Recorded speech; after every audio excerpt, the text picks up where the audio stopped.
Hello किसान भाइयों, राम राम। आज हम बात करते हैं लहसुन की फसल में माइक्रोराइजा का प्रयोग कैसे करें, कब करें और कितनी मात्रा में करें।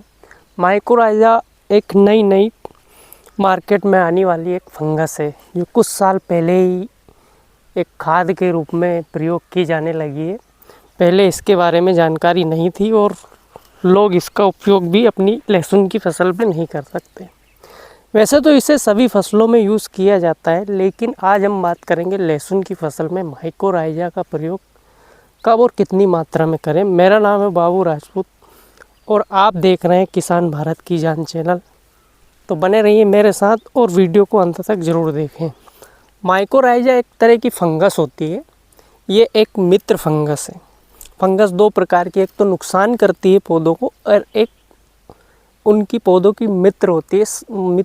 पौधों के लिए मित्रवत काम करती है, मतलब उनका फ़ायदा करती है। तो माइक्रोराइजा एक मित्र फंगस है जो पौधों की जड़ों में होता है।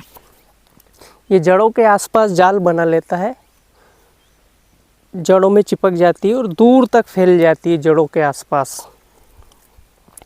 तो इसका लहसुन या किसी अन्य पौधे के साथ मित्रवत संबंध होता है, सह संबंध जिसे कहें, कि ये पौधों से कुछ लेती है और पौधों को उसके बदले में कुछ देती है। मतलब मैं हूँ, मुझे किसी से कुछ चाहिए तो मैंने ले लिया, उसे मैंने दे दिया, बात बराबर। इसी प्रकार का संबंध माइक्रोराइजा फंगस जो है पौधों के साथ करके रखती है। पौधों से ये सिर्फ शर्करा लेती है। शर्करा शायद इसका पोषक पदार्थ होगा जो ये खाती है और अपना जीवन यापन करती है।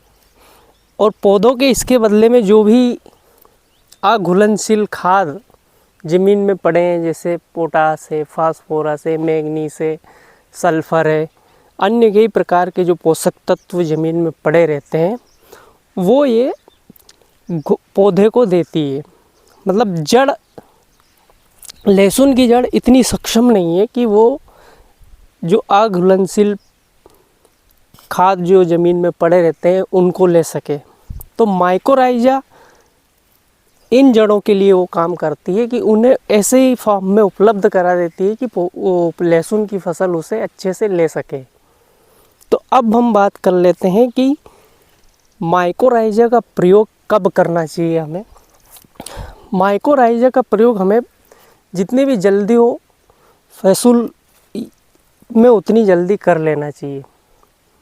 बोते समय अगर आप माइक्रोराइजा का प्रयोग करते हैं तो इसका रिज़ल्ट शानदार होगा। सबसे अच्छा रिज़ल्ट अगर आपको माइक्रोराइजा का चाहिए तो वो है बोते समय प्रयोग करें, जब आप आपकी खेत की तैयारी कर रहे हो। इस समय इसमें गोबर का खाद या फिर वर्मी कंपोस्ट केचुआ की खाद में मिलाइए और उसे 1-2 दिन रखे रहने दीजिए। उसमें नमी होनी चाहिए, थोड़ा पानी छिड़कते रहिए। फिर 1-2 दिन बाद पानी छिड़क दिया, 2-3 दिन। फिर उसके बाद आप इसे उस समय खेत में फेंकें जिस समय 1-2 दिन बाद आप पानी लगाने वाले हो। मतलब ये नमी रहना चाहिए। कहने का मतलब जब इसमें खेत में डालो तो उस समय नमी होना चाहिए, नहीं तो ये मर जाएंगे, क्योंकि ये फंगस नमी वाली फंगस है, नमी में ही अपने आप को डेवलप कर पाती है। और माइक्रोराइजा का प्रयोग आप बुआई के बाद करना चाहते हैं तो बुआई के बाद कर सकते हैं। इसे वर्मी कंपोस्ट या गोबर के खाद में मिलाइए, जितना आप आपकी फसल में फेंक सके, 50 किलो, 30 किलो, 40 किलो। उसे 2-3 दिन तक रखिए, नमी बना के रखिए, पानी छिड़कते रहिए। तो वो उसमें गोबर के खाद में और वर्मी कंपोस्ट में अच्छे से डेवलप हो जाएगी, मतलब अपनी संख्या को बना लेगी, अपनी कॉलोनी डेवलप कर लेगी। उसके बाद लहसुन में फेंकिए और तुरंत पानी निकाल दीजिए। ऐसा नहीं है कि फेंकने के बाद ये पड़ी रहे 2-3 दिन तक, तो पानी निकालना बहुत ज़रूरी है। इस तरह भी आप इसे प्रयोग कर सकते हैं।